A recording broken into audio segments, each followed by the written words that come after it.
It was founded in 2001. We became an official Penya de Barcelona, and we were the first Penya in the United States. So we were historical for the club.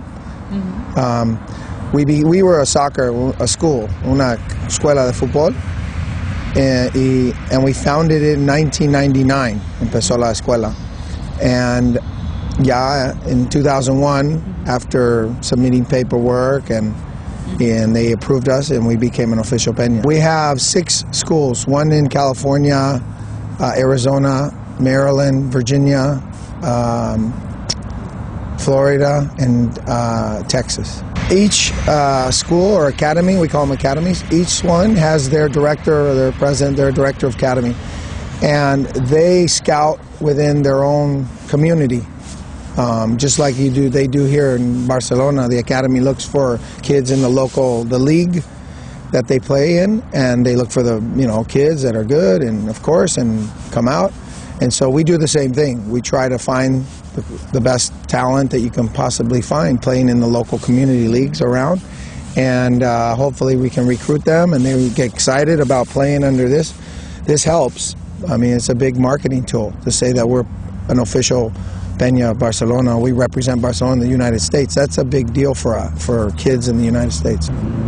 Yeah, that's why I created Barcaloco.com, the fan club website, to bring fans in the U.S., English-speaking fans, educate them on the team, news, stories like that, and my affiliation with Paul and the Penya to bring more fans who like soccer and know FC Barcelona. The president needs to be a member. Is the only requirement. Everybody else is part of the Penya, part of the member of the Penya, and by being a member of the Penya, then they get benefited from being a Penya. But only the president has to be mandatory. That's how it works internationally. When kids are young, you typically grow up playing soccer or European football. But then once they get into high school, college, the sports just it's not as popular. So there's a tightly knit group of, when you're a soccer fan or a European football fan, you wear the kits in the States, and it's like a little fraternity, if you will, a little group. And again, that's why I started what I did to help promote a European football and in particular FC Barcelona.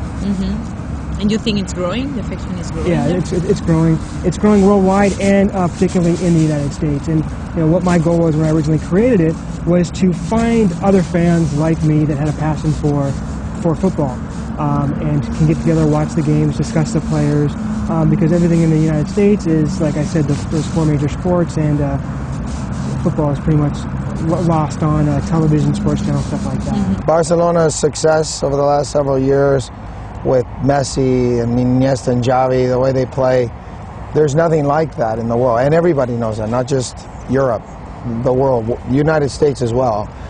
Barcelona came to California last summer, did their summer tour, played in the Rose Bowl, 100,000 seat stadium.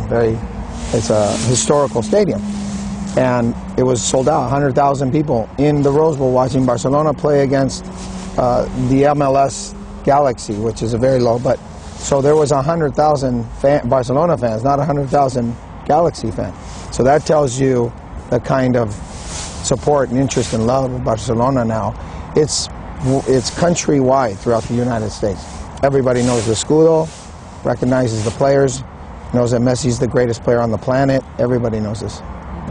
I think it's a big possibility. I think it's the next step to making football popular in the United States. And who else to do that but FC Barcelona?